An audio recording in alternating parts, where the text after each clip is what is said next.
The COVID-19 situation is changing. Yesterday, a message came from Governor's office in Connecticut and the Department of Education Commissioner's office with additional instructions regarding increasing numbers of virus cases in Connecticut. Superintendents throughout the state then had an opportunity to ask more questions as it impacts schools.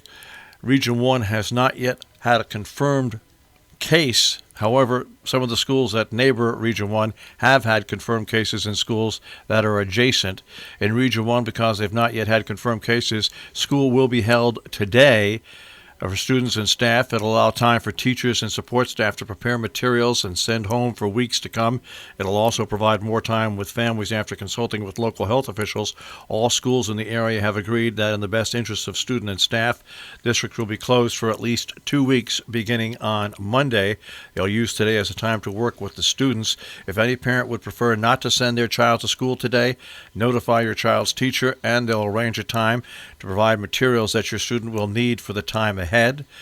Because it's the last school day today for some time to come, the Housatonic Musical Theater Society's Sound of Music will be held one more evening tonight at 7:30. The Pine Plains Central School District received a strong recommendation from the Dutchess County Executive and Dutchess County Commissioner of Health that public gatherings not be held in the county until at least the end of April. In addition, Governor Cuomo has banned public gatherings throughout the state of 500 people or more. That ban is effective today with no date noted for when it will expire. So, the musical Peter Pan has been postponed until a date which will be determined. I'll send a letter home today with details of other impacts that the actions will have on scheduled events. Torrington School District is closed through March 30th. The Jane Lloyd Fund, after consideration, has made the decision to postpone the Harlem Line Dance at the White Hart on March 28th. They will rebook for a later date. Explorations in Winstead is closed. Northwest Community College closed. Crescendo is postponing its upcoming March and April concerts. The Harlem Wizards basketball game at Housatonic Valley Regional High School is postponed to a later date. Tickets will be honored at that rescheduled date. The North Canton VFW decided it was necessary to postpone the Bunko for this Saturday. If you've purchased a ticket, your ticket will be honored at the new date. Now, also due to the COVID-19 virus, Berkshire Grown in Massachusetts has canceled the indoor farmers market scheduled for Saturday, March 21st. The retreat at Camp Isabella Freeman in Falls Village has been canceled for this weekend, and all retreats going forward until the threat of the coronavirus is lessened are canceled. The 14th Colony Art Show at Noble Horizons is canceled. Also, at Sharon Audubon, the following events have been canceled: the 2020 Maple Fest and Bake Sale on Saturday, the 21st, and Bats Earthful Allies on Friday, March 27th.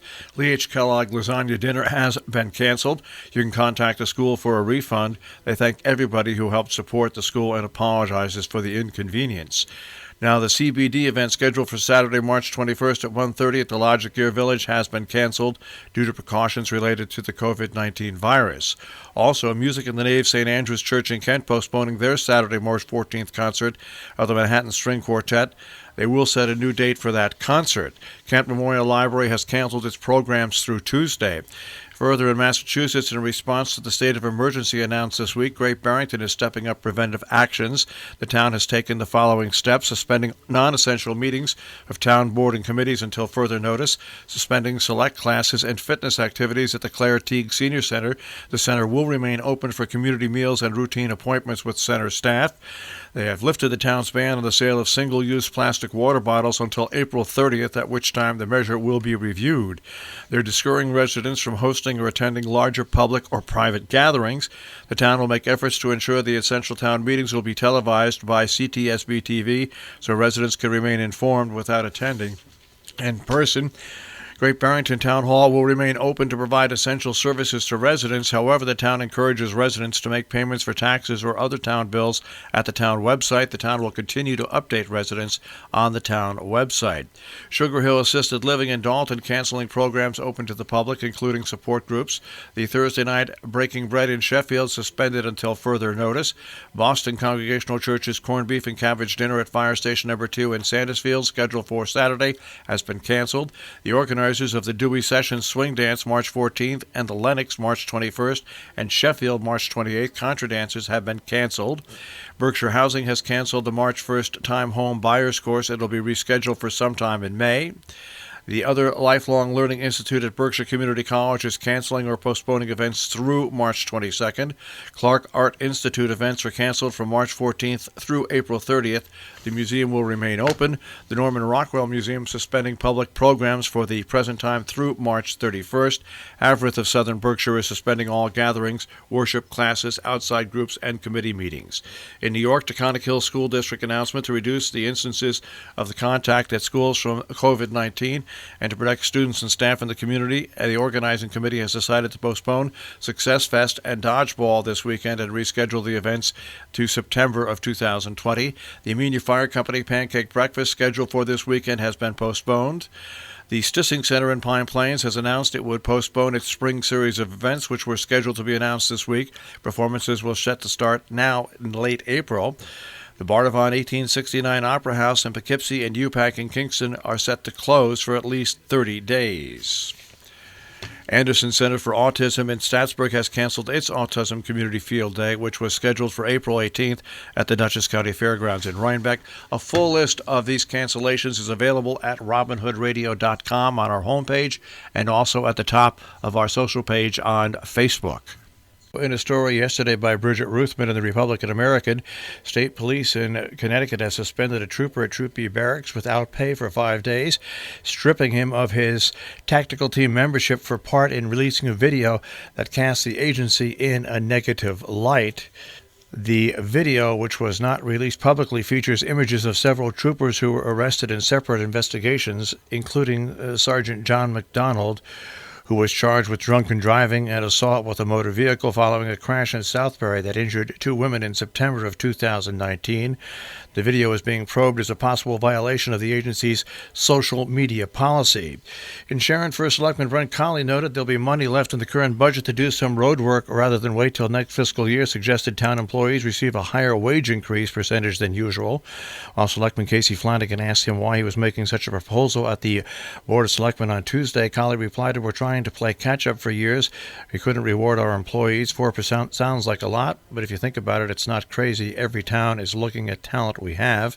Flanagan said while 4% is high, he's not against giving that much and believes it's a nice gesture, but wanted some assistances and assurances that the rate would be lower next year and there'd be no discussion. Selectman Dale Jones agreed with Colley, saying the town is trying to be competitive, noting that when medical coverage was changed recently, some employees were significantly impacted. In Great Barrington, from the Berkshire Eagle, a man climbed out of his car and walked away uninjured on Monday night after the back door of a tractor-trailer swung open on a turn and flipped his car on its end.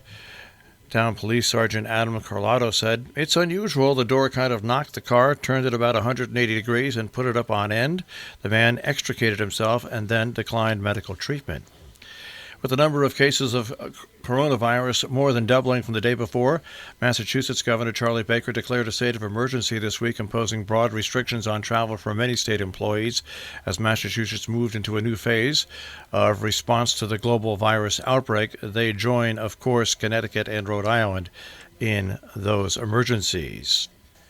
Sharon Land Trust has renewed its land trust accreditation as part of a network of over 400 accredited land trusts across the nation, committed to professional excellence and to maintaining the public's trust in its conservation work. The Housatonic Musical Theater Society continues with The Sound of Music tonight at 7:30 and tomorrow 2 shows at 2 and 7:30 at the Burgess Auditorium in Falls Village, Connecticut, hmts.org. Meanwhile, the Stissing Theater Guild presents Peter Pan. That happens tonight at 7:30, tomorrow 1:30 and 7:30, and Sunday at 1:30. Families with children of all ages invited to have some fun making St. Patrick's Day crafts at the Pine Plains Free Library. That happens tonight from 5:30 till 6:30. Breakfast for a Cause, hosted by the United Church of Christ and Susie's Sweets at the Parish House in Cornwall, Connecticut, will be happening on Saturday. RSVP for 8:30, 9:30, or 10:30 seating at 860-672-6840. The renaming of the Pine Plains Post Office in honor of fallen local hero, Senior Chief Petty Officer Shannon Kent, will take place on Saturday at 10 a.m. at Stissing Mountain High School. The school is located on Route 199. The Town of Ankrum Board will hold a public hearing to solicit public comments on a proposal to convert all streetlights in the town to LEDs. That'll happen on Saturday at 10 a.m. Corned beef dinner held by the Sharon American Legion Post is still going on at the Legion Hall in Sharon on Saturday. 4 till 7 servings, corned beef, boiled potatoes, cabbage, carrots, rolls, and dessert. All you can eat while you're in-house. Takeouts are available. The annual United Presbyterian Church corned beef and cabbage dinner will take place on Saturday. The snow date is Sunday. Dinner is takeout only. Pick up between 4:30 and 5:30. Tickets should be reserved by calling Carol Hart at 518-398-7056. The D.M. Hunt Library presenting a group exhibition, Slate of Art 2020 Knowledge Transfer. It runs from March 13th through April 3rd. The opening reception is tomorrow from 4 till 6 p.m. Lakeville Host Company Ladies Auxiliary Corned Beef Dinner with Chinese Auction happens tomorrow from 5 till 7 at the Lakeville Firehouse. Takeouts available. Kent Boy Scout Troop is hosting their St. Patrick's Dinner with live bagpipe music at a Bit of Luck auction on Saturday. That runs from 5 until 8 p.m. There'll be a march dance at the VFW number 5444 Route 22 in Dover Plains, New York on Saturday night from 7 to 11. Traditional country music by 10 Brooks Molly Band. More information or tickets at 845-877-6300. The benefit brunch on Sunday at the Interlaken continues this Sunday, benefiting the Extras program that runs from 11 until 1. And in Stanfordville, the annual corned beef and cabbage dinner put on by the Stanford Grange will take place on Sunday from 2 p.m. on at the Grange Hall. A bake sale and raffle and door prizes also will be held. Our business brief is underwritten by Morgans at the Interlaken, interlakenin.com, and by Salisbury Bank, salisburybank.com. The Dow Jones Industrial Average plunged over 10% amid coronavirus fears. It was its worst day since the 1987 crash. The Dow now stands at 2352.60. The S&P 500 stands at 2480.64. And the NASDAQ at 7201.80. The Dow is down over 2,300 points, the S&P down over 260 points, and the NASDAQ down over 750 points. We'll check the tri-state forecast in just a few moments.